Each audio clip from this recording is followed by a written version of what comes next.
Well, welcome back to a special edition of Whole Bible Study with Taddy Noy. Today we're diving into one of the most challenging and thought-provoking questions in the entire Old Testament. Or at least for me, that is.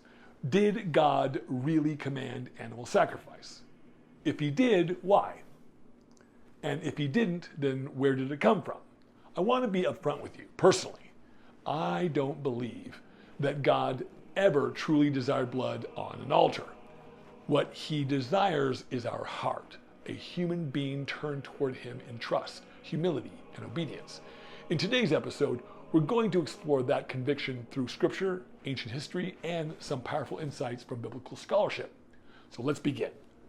Animal sacrifice appears early and often in the Bible. From Abel offering the firstborn of his flock, to the detailed Levitical laws, to the ritual system of the temple. It seems like sacrifice is everywhere. But here's the key. Sacrifice didn't begin with Israel. In the ancient cultures surrounding them, Egypt, Canaan, Babylon, animal sacrifice was a religious norm. It was how people thought you pleased the gods, sealed a covenant, or secured favor. So when Israel emerges in that world, they were shaped by that context. But the meaning in Israel was different. Sacrifice wasn't about feeding a god. It wasn't magic or manipulation. It was symbolic. The blood represented life. The act represented repentance, gratitude, or restoration. It was a way to draw near to God, to confess, to remember. But then something interesting happens. As we read further into the Bible, we start to notice a tension. Yes, God gives instructions for sacrifice, but again and again, he also says things like, quote, I desire mercy, not sacrifice. Quote, the sacrifices of God are a broken spirit. And quote, to obey is better than to sacrifice. Through the prophets, Isaiah, Amos, Micah, we hear the same theme. God rejects ritual sacrifice when it's disconnected from justice, compassion, and humility. So what is it? Did God want sacrifice or not? Well, let's look a little closer. In Jeremiah 7:22-23, God says something that stops me in my tracks.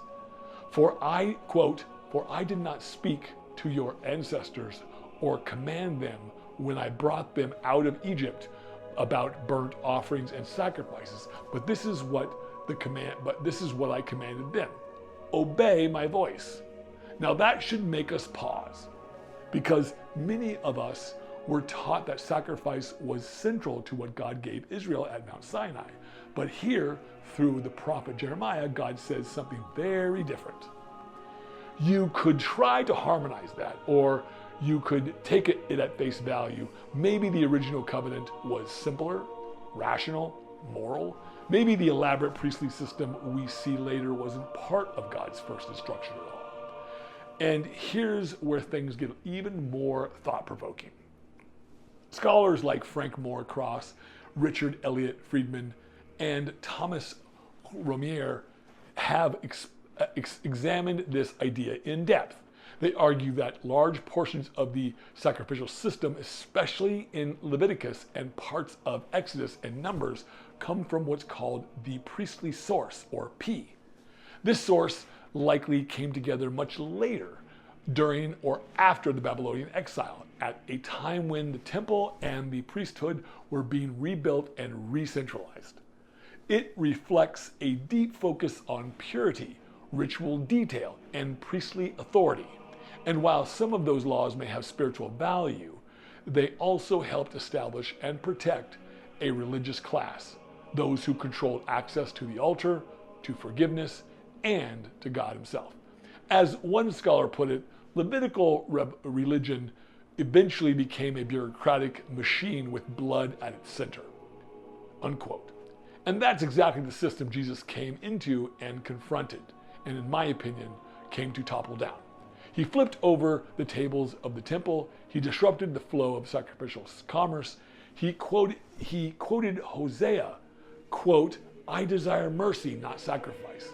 He wasn't just rebuking corruption, he was challenging the entire system that had elevated ritual over relationship, prophet over prophecy. It's no coincidence that the people most invested in sacrifice, the Sadducees and temple elite, were the ones who felt most threatened by Jesus. Let's be honest about how power works. If you can control the forgiveness of sins, you control people.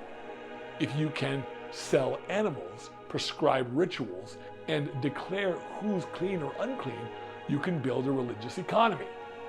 And in Jesus' day, that's exactly what had happened. But Jesus pointed back to something more ancient. He pointed back to Abraham, whose righteousness came by faith, not ritual.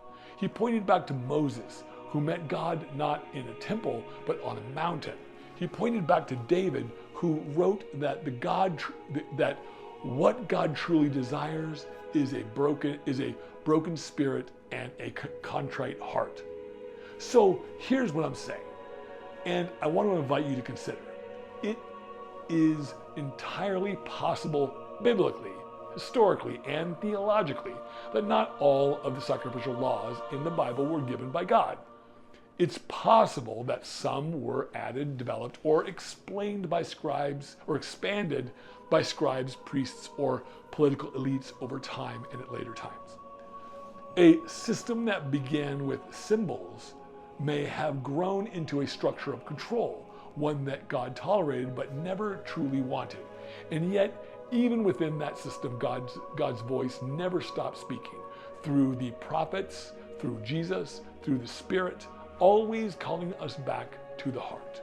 Quote, I will write my law on their hearts. Quote, I desire mercy, not sacrifice. Quote, to love the Lord your God and love your neighbor, that is the law and the prophets. This perspective may challenge how we've been taught to read the Bible, but I don't believe it weakens Scripture. I believe it reveals its depth. It shows that God's voice transcends systems. He works through the text, but he is not contained by the text. He's not bound by blood. He's not the author of systems that exploit the poor or elevate the elite. He is the God of justice, mercy, and truth, and his voice still calls us today. So what do you think? Do you believe the entire sacrificial system was divinely ordained, or do you see evidence biblically and historically that parts of it may have come from man? Did you hear the echo of Jesus confronting a system that had lost its way? Let me know in the comments. I'd love to hear your thoughts and continue this discussion and conversation with you. If this episode stirred something in you, if it opened your eyes or affirmed something you've long felt, make sure to subscribe, share, and like, and give me a comment. With someone who's asking for similar questions, coming from somebody who's asking similar questions, I would appreciate it. This has been Whole Bible Study with me, Tad Enoch, and I want to say thank you so much for these topics, for staying tuned with me on these topics. Stay curious, stay rooted, and stay in the Word. Thank you again. Until tomorrow, we'll see you in the next chapter.